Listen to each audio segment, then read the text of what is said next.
Movie start होती है एक पागल खाने को दिखाते हुए। वहाँ पर कई ज्यादा पागल रहते थे। एक रूम में एक पागल दीवार पर कोई मैप बना रहा होता है, लेकिन अचानक से वो मैप ड्रॉ करते करते उसकी मौत हो जाती है। वो वहाँ से गिर जाता है। तभी वहाँ पर एक आदमी आता है और ये वही आदमी होता है जो कि इस पागल से मैप बनवा रहा था। ये इसलिए सिटी का मैप बनवा रहा था क्योंकि किसी को ढूंढना चाहता था। फिर सीन चेंज होता है और हम एक लड़के को देखते हैं जिसका नाम माइक होता है। उसकी एक क्लासमेट होती है जिसे वो पसंद किया करता था और आज उसके साथ माइकल की पार्टी होती है। ये बात आज तक उसने अपने क्लासमेट को नहीं बताई थी कि वो उसे पसंद करता है, क्योंकि वो काफी ज्यादा शाय होता है। वो हमेशा उसकी पिक्चर्स और वीडियोस बनाता रहता और बाद में उनको देखता। एक दिन हम देखते हैं कि इनके स्कूल में एक पुलिस ऑफिसर आती है और वो इनको बताती है कि आप लोग भी जानते होंगे कि आपका एक क्लासमेट मिसिंग है और वो काफी दिनों से नहीं मिल रहा। और ये पुलिस ऑफिसर जो यहाँ पर आई होती है ये कोई और नहीं बल्कि माइकल की मामा होती है। माइकल अपनी क्लास में ही होता है, तभी उसकी नोज से खून आने लगता है, यानी उसे नोज ब्लीडिंग होने लगती है। वो फौरन से वॉशरूम जाता है, लेकिन उसके स्कूल के बच्चे उसे बहुत तंग किया करते थे। वो उसे यहाँ भी तंग करने लगते हैं क्योंकि वो बहुत ज्यादा इनोसेंट होता है और उसे बात भी ठीक से करनी नहीं आती। तभी तो वो अपने क्लासमेट के सामने भी कन्फेशन नहीं कर पाता था और जो कोई भी उसे तंग करता वो खुद को डिफेंड ही ना कर पाता। वो इस चीज से काफी तंग आ चुका था। वो दिल ही दिल में सोचता कि काश कोई ऐसा दिन आए कि मैं इनको अच्छा सबक सिखाऊं, लेकिन उसमें इतना करेज ही नहीं था कि वो कुछ कर पाता। माइकल आज रात के लिए काफी एक्साइटेड होता है क्योंकि मैंने आपको बताया ना कि उसके क्लासमेट के घर आज पार्टी होती है। वो पार्टी में जाने के लिए काफी खुश होता है। वो एक कॉस्ट्यूम शॉप में जाता है जहाँ पर वो डिफरेंट कॉस्ट्यूम्स देखने लगता है, लेकिन तभी वहाँ पर एक छोटा बच्चा उसे कहता है कि मैं तुम्हें एक सुपर हीरो कॉस्ट्यूम देता हूँ, ये एक चाइनीज कॉस्ट्यूम है। तो माइकल कहता है अच्छा, तो इसे पहन के मैं अच्छा लगूंगा। तो बच्चा कहता है हाँ, अच्छे भी और तुम में पावर्स भी आ जाएंगी। माइकल उसको मजाक समझते हुए घर आ जाता है। वो अपने साथ वो कॉस्ट्यूम भी घर ले आया था, लेकिन घर आकर वो काफी उदास होकर सोफे पर बैठा होता है। तो उसकी मॉम आकर पूछती है क्या हुआ मेरे बेटे को। तो माइकल कहता है मामा, कॉस्ट्यूम तो मैं ले आया हूँ, लेकिन पार्टी में बच्चों ने बहुत अच्छे अच्छे कॉस्ट्यूम्स पहने होंगे और मेरा कॉस्ट्यूम देखें। तो उसकी मामा कहती है कि जैसे तुम हो वैसे ही बन के रहना, कभी भी किसी दूसरे की कॉपी मत करना, वरना तुम्हारे अंदर जो अपनी अच्छाइयाँ हैं वो भी दब के रह जाएंगी। मेरा बेटा तो सबसे प्यारा लगेगा। इनफैक्ट माइकल के फादर इस दुनिया में नहीं थे, तो माइकल की मदर उसे बहुत प्यार किया करती थी, लेकिन माइकल फिर भी उन्हें मिस किया करता था कि अगर मेरे फादर जिंदा होते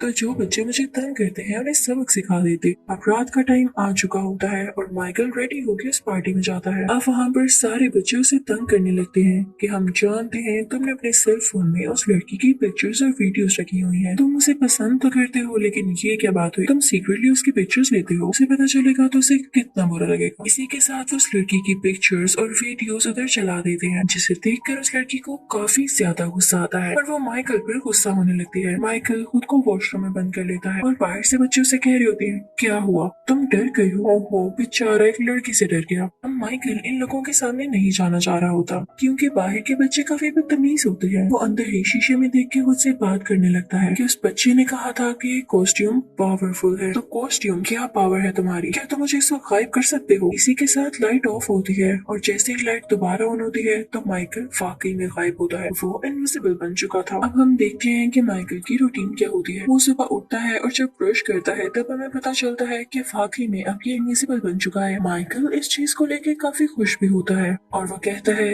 कि मुझे हेल्प मिली है, अब मैं जब चाहे अपनी क्लासमेट से बदला ले सकता हूँ। माइकल अब स्कूल जाने लगता है, लेकिन दूर एक आदमी खड़ा होता है जिसने ब्लैक ग्लासेस लगाए होते हैं। वो उसको नोट कर लेता है। फिर अब माइकल तो क्लास में चला जाता है, लेकिन वो किसी को नजर नहीं आ रहा होता, तो इस चीज का काफी फायदा उठाता है। वो टीचर पर मस्टर्ड इंक गिरा देता है और टीचर को लगता है कि वो वहाँ बैठे किसी बच्चे ने गिराई है, तो वो उसको क्लास से बाहर निकाल देती है और अपने इनविजिबल होने का फायदा उठा के वो बाकी लोगों से भी बदला लेता है। और तभी हमें पता चलता है कि स्कूल से दो बच्चे और मिसिंग हैं और उन्होंने अपने मिसिंग होने से पहले एक वीडियो मैसेज रिकॉर्ड किया होता है कि हम अपनी मर्जी से यहाँ से जा रहे हैं, हम अपने घर से तंग आ चुके हैं और अकेले रहना चाहते हैं, एक इंडिपेंडेंट लाइफ गुजारना चाहते हैं। तो आज इनके स्कूल में एक साइकियाट्रिस्ट आता है जो कि बच्चों को समझाने लगता है कि आप लोग अभी बहुत छोटे हैं और पेरेंट्स तो हर किसी के लिए जरूरी होते हैं ना, वो हमारी भलाई ही तो चाहते हैं, वरना किसी और का बच्चा जो कुछ मर्जी करता रहे उन्हें इससे क्या फर्क पड़ेगा। आप इस बात को समझने की कोशिश करें। लेकिन तभी माइक को फील होता है जैसे वो दोबारा से इनविजिबल हो रहा है। फौरन वहाँ से भाग जाता है और सब समझते हैं कि इसको साइकियाट्रिस्ट की बातें बुरी लग रही हैं। लेकिन जब वो अपनी बहन के पास आता है तो उसकी बहन देखती है कि उसके भाई के कपड़े हैं लेकिन वो इनविजिबल है, तो वो उससे कहती है भाई आप सुपर हीरो हैं। तो माइकल फौरन से अपनी बहन के मुंह पर हाथ रख लेता है और कहता है चुप रहो, किसी को नहीं बताना, मैं तब से इनविजिबल होने लगा हूँ जब से मैंने वो कॉस्ट्यूम लिया है, उसमें जरूर कुछ ना कुछ है। के बाद माइकल सुनता है कि उसकी मॉम किसी से बात कर रही है। माइकल इनविजिबल हो जाता है और अपनी मॉम के सामने जाकर बैठ जाता है। क्योंकि उसकी मॉम को वो नजर नहीं आ रहा होता तो वो अपनी कॉल कंटिन्यू रखती है। तो माइकल को अपनी मॉम की बातें सुन के पता चलता है कि वो का असल बेटा नहीं है बल्कि अडॉप्टेड है। तो इससे उसका बहुत दिल दुखता है, वो वहाँ से चला जाता है। उसकी मॉम को फील होता है जैसे उनके पास से कोई गुजर कर गया हो, लेकिन उन्हें ये नहीं पता होता कि उनका बेटा माइकल इनविजिबल हो चुका है। एक दिन माइकल बैठा हुआ स्वयं ले रहा होता है, तभी उसे एक लड़की देख लेती है। वो उसके पास आती है और उससे बातें करने लगती है और माइकल भी उससे बातें करने लगता है, लेकिन वो उसे नजर नहीं आ रहा होता। जल्दी उन दोनों में दोस्ती हो जाती है। अब माइकल सोचता है कि वो उसको बता देगा कि असल में वही माइकल है जो कि गायब हो सकता है और उसका दोस्त है। लेकिन इससे पहले कि वो उसे बताने जाता तो रोड पर कोई आदमी उसे किडनैप कर लेता है। माइकल बहुत कोशिश करता है उस लड़की को बचाने की, लेकिन उसे नहीं बचा पाता। हम देखते हैं कि उस लड़की की आंख खुलती है एक ऐसी जगह पर जहाँ उसके इर्द गिर्द कुछ लोग होते हैं और उसकी बॉडी को, उसके मुंह को चेक कर रहे होते हैं, ये पता लगाने के लिए कि कहीं ये वो बच्चा तो नहीं जो इनविजिबल है। क्योंकि इन लोगों को उसके जेंडर तक का नहीं पता होता, ना ही ये पता होता है कि वो है कौन। जब इन लोगों को यकीन हो जाता है कि इस लड़की के पास कोई पावर्स नहीं और इसकी जगह कोई और है इनविजिबल पर्सन, तो इस लड़की को बाकी दोनों बच्चों के पास छोड़ देते हैं जिन्हें पहले भी इसी एक्सपेरिमेंट के लिए यहाँ पर लाया गया। उस तरफ माइकल सोचता है कि जल्द से जल्द वो इनविजिबल होकर उस लड़की को बचाने जाए, लेकिन जैसे ही वो अपना कॉस्ट्यूम पहनने जाता है तो देखता है कि उसकी मॉम ने उसे धो दिया है और उसमें अब वो पावर नहीं रही। तो वो अपनी मॉम से कहता है कि आप तो यही चाहती थी मैं कभी आगे ना जाऊँ, कभी अपनी मर्जी ना करूँ, वैसे भी आप तो मेरी रियल मॉम भी नहीं। और ये कह के वो काफी तेजी से साइकिल चलाते हुए समुद्र के किनारे आ जाता है। उसकी मॉम पीछे से काफी सैड हो जाती है। अब समुद्र पर माइकल को वही आदमी मिलता है, ब्लैक गोल्स वाला आदमी जो कि हमने पहले देखा, और यहाँ पर वो माइकल को बताता है कि जो पावर्स तुम्हारे अंदर आई मेरे अंदर भी वो थी, और वो तुम्हारे अंदर क्यों आई, क्योंकि तुम मेरे बेटे हो। वो ग्लासेस वाला आदमी उसे ये भी बताता है कि तुम्हारी रियल मॉम भी गायब हो सकती थी, यानी उस आदमी की वाइफ। वो अपने बेटे को ये बताता है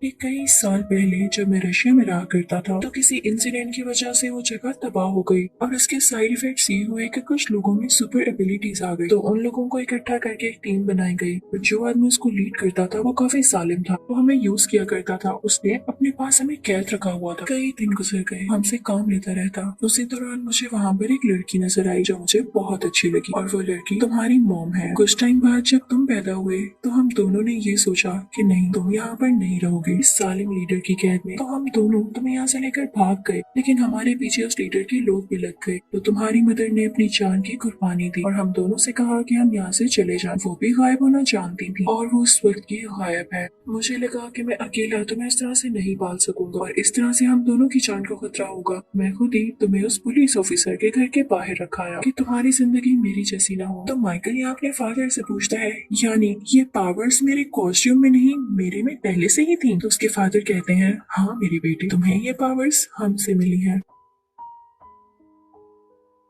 माइकल के फादर उसे ये भी बताते हैं कि मैं माइंड भी पढ़ सकता हूँ और जिस औरत के पास मैंने तुम्हें छोड़ा है वो बहुत अच्छी औरत है, वो तुमसे बहुत प्यार करती है, तुम उनसे सॉरी करना। और तभी वहाँ पर माइकल की मॉम उसे ढूंढते ढूंढते आ जाती है। तो माइकल उनसे वैसे ही सॉरी करता है जैसे उसके फादर ने उसे कहा। वो दोनों खुश हो जाते हैं और घर आ जाते हैं। घर आने पर उसे वही साइकियाट्रिस्ट दिखाई देता है जो जानता था कि माइकल गायब हो सकता है। वो माइकल से कई ज्यादा राज उगलवाने की कोशिश करता है, तो माइकल वहाँ से भाग जाता है। दूसरी तरफ हम उसी लड़की को देखते हैं जो माइकल को पसंद करने लगी थी और उसे किडनैप कर लिया गया। वो एक शिप में होती है और वो वहाँ से बाहर निकलने की कोशिश करने लगती है। शिप के ऊपर जाती है, वहाँ पर एक स्पॉट लाइट होती है जिसका फ्लैश दूर तक जाता था। वो लड़की उसे ऑन कर देती है और माइकल फौरन से उसे बचाने के लिए जाता है क्योंकि एक साइन था कि वो लड़की है कहाँ पर। अब पीछे से माइकल की वही मुँह परेशान होने लगती है जिन्होंने उसे अडॉप्ट किया होता है। तो माइकल के फादर उनके पास जाते हैं और कहते हैं परेशान नहीं हो, माइकल यहाँ गया है, जल्दी आ जाएगा। माइकल अब काफी ज्यादा कॉन्फिडेंट और क्लेवर हो चुका था।